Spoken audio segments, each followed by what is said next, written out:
Están sintonizando El Ojo de Odín. En este primer capítulo hablaremos de Bochica y de todo el misterio que circula alrededor de este héroe o dios civilizador de la antigua civilización muisca. Cabe aclarar que este reporte se ha realizado extrayendo fragmentos del libro Bochica en las crónicas de India, del autor Andrés Camilo Borges Roa. Este autor recoge diferentes crónicas de varios autores desde el siglo XVI al siglo XVIII.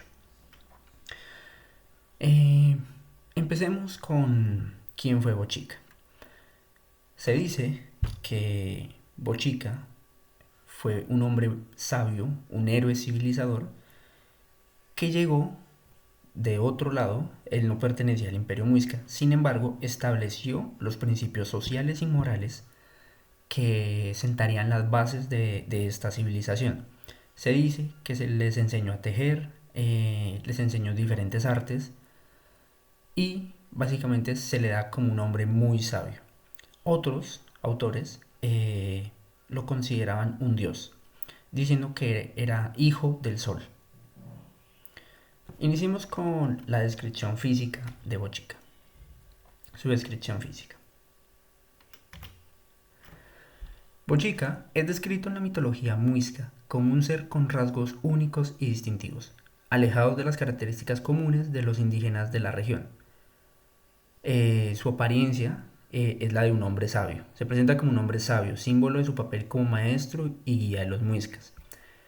Él tenía una barba larga blanca, según describen muchos autores, algo que no es tan común dentro de los rasgos indígenas americanos. Los rasgos indígenas americanos suelen ser lampiños de barba y tener un pelo negro muy liso.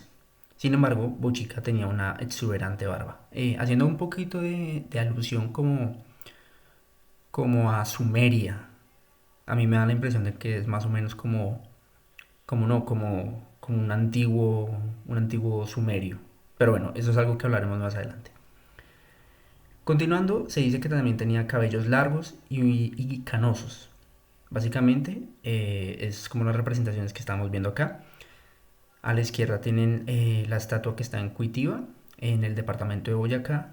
Tenemos una imagen creada por inteligencia artificial en el centro, que básicamente se le dieron los rasgos sin decirle pues de qué era, simplemente se le dieron los rasgos y la inteligencia artificial pues creó esta muy buena representación, diría yo. Y luego tenemos pues una de las famosas imágenes de diferentes autores que lo representan instruyendo a los muiscas, ¿no? Que se le ve como ese hombre sabio, que tiene algo de aspectos hebreos ahora que lo menciono. Continuando. Se dice que tenía unos ojos profundos y expresivos. No se especifica de qué color eran sus ojos, sin embargo, se veía que en su mirada era una mirada sabia y muy penetrante. Otro rasgo muy característico y que se le hace mucho hincapié es que tenía la piel clara, mucho más clara que los muiscas o que indígenas que habitaban la región, ¿no? Su vestimenta. Se dice que tenía una túnica larga y clara, de color blanco, suelta y de gran tamaño, asemejándose a la vestimenta de los sabios en otras culturas, que era pues ya lo que comentaba, ¿no? Nos da como esa apariencia como muy judeocristiana, que eso también ya hablaremos más adelante. Se dice que portaba un cinturón, una faja, para sostener su túnica, sandalias, pero el detalle más importante es el bastón de oro que siempre llevaba con él o su vara mágica. Se dice que con esta herramienta él realizó diferentes milagros, eh, haciéndose una alusión como a Moisés, básicamente. Algo que también hablaremos más adelante. Otros detalles. Se dice que su aura de divinidad irradiaba un resplandor especial alrededor de él. Algunos dicen que era como un arco iris. Se dice también que no envejecía, a pesar de su apariencia de anciano, no envejecía. Y su origen es un completo misterio. Vamos con las ubicaciones y la aparición de Bochica. Vamos a recorrer todo su recorrido y básicamente como lo oficial, entre comillas, que se reconoce sobre Bochica. La aparición de Bochica. Estamos diciendo que la aparición de Bochica se situaría más o menos entre el año 500 y 600 de nuestra era, más o menos hace unos 1400 o 1500 años, según los autores como lo relatan. La historia más acogida o como que tiene más, eh, sí, como más aceptación del público es que Bochica provenía de los llanos orientales. Este llegó a la sabana de Bogotá, ingresó por el pueblo de Pasca y luego se dirigió a Bosa. Bochica andaba con un camello, el cual murió y sus huesos fueron conservados por los muiscas. Durante su recorrido, enseñó a hilar algodón y tejer mantas, además de, como ya habíamos mencionado antes, impartir principios morales y sociales. Desde Bosa pasó por Fontibón, Funza, Madrid, Cundinamarca y Zipacón, continuando su viaje hacia el norte. Su estancia en Cota. Allí en Cota permaneció varios días enseñando a numerosos habitantes de pueblos vecinos pues estas enseñanzas, ¿no? Habló desde un sitio muy alto, se cuenta, que estaba rodeado de un foso de más de 2000 pasos para evitar ser atropellado por la multitud que se reunía a su alrededor. Después, desde este lugar se dirigió a un santuario y luego por las noches dormía en una cueva en las montañas circundantes de Cota. Algo muy curioso su relación con las montañas, que ya hablaremos más adelante. Su desaparición. Después de su estancia en Cota, Bochica prosiguió su viaje hacia el noroeste. Llegó a la provincia de Guane, en el actual departamento de Santander. Desde Guane se dirigió hacia el este, entrando en la provincia de Unza y en el valle de Sogamoso. Desde el valle de Sogamoso, Bochica desapareció sin dejar rastro, culminando así su misión entre los muiscas. Otros autores afirman o dicen que Bochica continuó su viaje hacia el norte, en dirección norte. Ahora, vamos a hablar de ciertas diferencias que suele haber entre los autores, ¿no? Alonso de Medrano es uno de los autores, Lucas Fernández de Piedrahita y Juan de Castellanos. Todos más o menos vivieron cerca del año 1500, 1600, inicios de 1700. Alonso de Medrano no menciona un nombre específico para Bochica, él se refiere a él como el Santo Varón. Lucas Fernández de Piedrahita utiliza los nombres Bochica, Nequetueva y Tsue, haciendo alusión de que se puede referir a la misma persona. Y Juan de Castellanos menciona los nombres Neutoroquete Ewa, Bochica o Tsue también, planteando que no son tres personas diferentes, sino que son unos epítetos de una sola. Suele haber ciertas diferencias entre la apariencia física y la vestimenta que los tres autores, estos tres autores principales, describen. Alonso de Medrano lo describe con una piel blanca, cabello rubio hasta los hombros y vestido largo. Un cabello rubio, estamos hablando de que parecería un nórdico, ¿no? Lucas Fernández de Piedrahita lo presenta como un hombre de barba larga hasta la cintura, cabello recogido con una cinta y una túnica atada sobre un hombre y descalzo. Y Juan de Castellanos coincide en la barba larga y el cabello, mencionando una túnica atada sobre el hombro y pies descalzos también. Sus enseñanzas y doctrinas. Alonso de Medrano afirma que el personaje enseñó el camino de la salvación y el bautismo de niños al nacer. Esto es un punto muy importante para lo que lo tengan muy presente. Luego, Lucas de Fernández dice, sostiene que Bochica instruyó sobre la inmortalidad del alma, el juicio universal, la resurrección y la veneración de la cruz.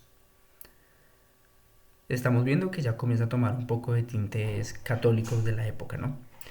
Por último, Fray Alonso de Zamora indica que Bochica enseñó la existencia de un ser supremo terino en personas y uno en esencia, apoyándose en ídolos de tres cabezas e encontrados.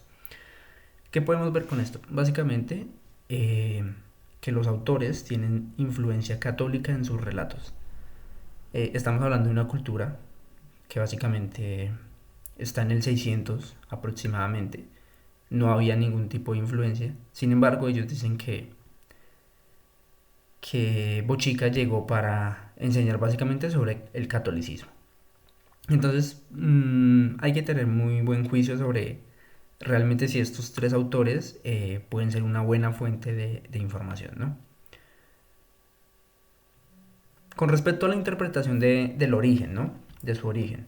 Alonso de Medrano y Bernardo Vargas Machuca sugieren que el personaje, que Bochica pudo haber sido uno de los discípulos del apóstol, de los apóstoles, o el mismo apóstol Santiago. Entonces, seguimos viendo esos tintes católicos, ¿no? Lucas Fernández considera la posibilidad de que Bochica fuera el apóstol San Bartolomé. Más de lo mismo.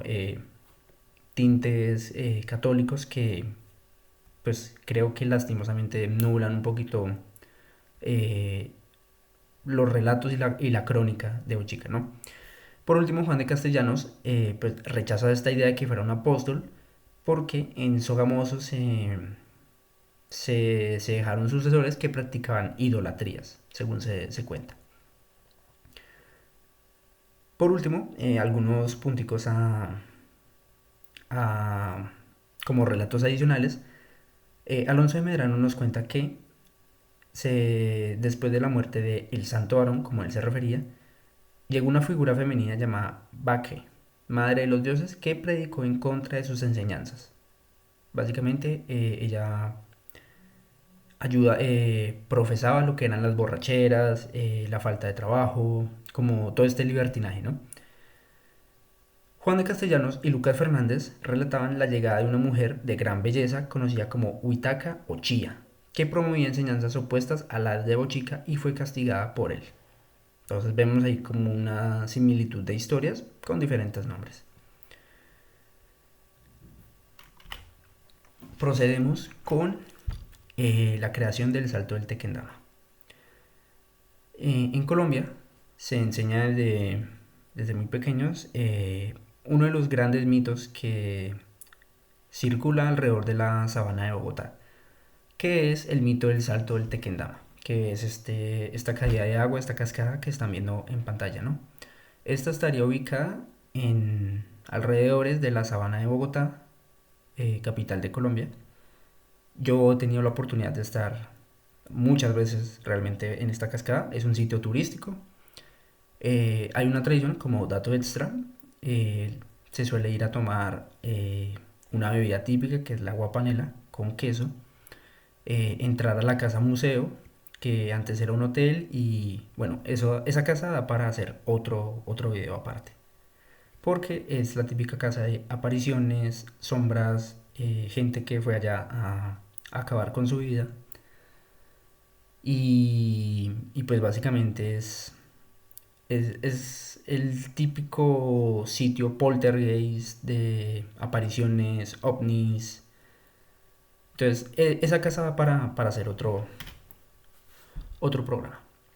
Vamos a contar la versión de Fray Pedro Simón, que es básicamente el primero en mencionar el mito pues, de cómo se creó el salto del Tequendama, ¿no? Según el cronista, el dios Chichacún estaba, debido a las ofensas y murmuraciones que los indígenas habían proferido en contra de él, decide castigarlos con una gran inundación. Vemos similitudes entre culturas sumerias, el mito de Gilgamesh, el Noé. Básicamente hay cierta similitud y vemos que incluso en Colombia se sigue hablando de una gran inundación, ¿no? Continuamos. Debido a las murmuraciones y ofensas que se habían profesado, él decide castigarlos con una gran inundación, para lo cual hizo nacer lo que son los ríos Tibito y Sopó. Estos ríos se dice que se unieron junto con el antiguo río Funza, que en este momento es el río Bogotá, hasta que inundaron toda la sabana de Bogotá. Se dice que fue tan grande la inundación que a medida que pasaban los días, eh, pues toda la sabana comenzó a quedar bajo el agua, ¿no? Se perdieron muchos cultivos, muchos indígenas murieron, fue un gran desastre. Los indígenas decidieron dirigirse al templo que habían dedicado a Bochica, donde le ofrecieron ayunos y sacrificios. Los autores no especifican qué tipo de sacrificios. Sin embargo, eh, un día, en medio de la gran tormenta, se dice que se formó un arco iris. Sobre su cima estaba Bochica con su báculo de oro en la mano, el cual arrojó hacia las peñas y abrió el salto del Tequendama, por donde salieron todas las aguas de la sabana de Bogotá. Básicamente, ¿qué estamos viendo acá? Eh, una gran similitud, ¿no? De una inundación y, y cómo un dios viene a, a ayudar. Teorías. Ya dejando un poquito de lado a los cronistas, podemos observar básicamente que muchas de las crónicas, ¿no?, que se narran tienen tintes muy relacionados con la Biblia y muy católicos. Eh, Tal vez por la época, tal vez estamos hablando que estas crónicas se escribieron cerca del año 1500, con lo cual tendría sentido que fueran una forma de evangelización hacia los indígenas muiscas, ¿no? La mejor forma, pues, como de evangelizarlos sería decirles que Bochica no era un dios como ellos creían, sino que era un apóstol o, o que predicaba acerca de la cruz. Entonces, podemos ver que es como más como como que estas crónicas son una forma de evangelización, ¿no? Se habla de otras teorías, como no se sabe realmente el origen de Bochica, sino que llegó de Oriente, su aspecto tan raro, ¿no?, que lo teníamos acá, eh, nos hace referencia muy a las culturas hebreas, se podría decir también tiene un toque babilónico y, y pues claramente es como si fuera Moisés, ¿no? Con ese báculo de oro que rompió, que abrió los mares y poder sobre la naturaleza, ¿no? Es algo muy llamativo. Teorías. Muchas teorías dicen que básicamente él proviene de, de lo que sería la parte, pues, de estas culturas, ¿no? Sin embargo, hay otros que dicen que está relacionado, y eso yo no lo había leído nunca, pero sí está, que Bochica pertenecería y tiene una gran relación con los dioses Quetzalcóatl de la cultura azteca y de muchos dioses barbados que se nombran en culturas como la maya, la azteca, los mexicas, porque concuerda con esa descripción de dios barbado, ¿no? Que no era muy común pues entre los indígenas de la zona, pues, de América. Conclusiones. Eh, una vez más, se puede observar que en la mitología tenemos básicamente un ser, ¿no?, que llega a instruir, un ser que llega a, a solidificar las bases de lo que será una futura civilización. Sabemos que también Bochica instruyó en astronomía, porque si observamos el Imperio Muisca, su posición se le llama el camino del dorado, ¿no? Este camino está con una perfecta alineación astronómica. Es muy turístico. Les invito a que si algún día vienen a Colombia, lo puedan recorrer. Yo he estado en varios asentamientos arqueológicos allá en Boyacá y efectivamente es un dominio de la astronomía y que no es como nos han contado que, pues, que básicamente ellos simplemente vivían en chozas de paja y ya. No, creo que la historia es algo más profunda que eso. Y ese conocimiento matemático y astronómico creo que pudo haber provenido de Bochica, ¿no? Entonces, aquí está la información.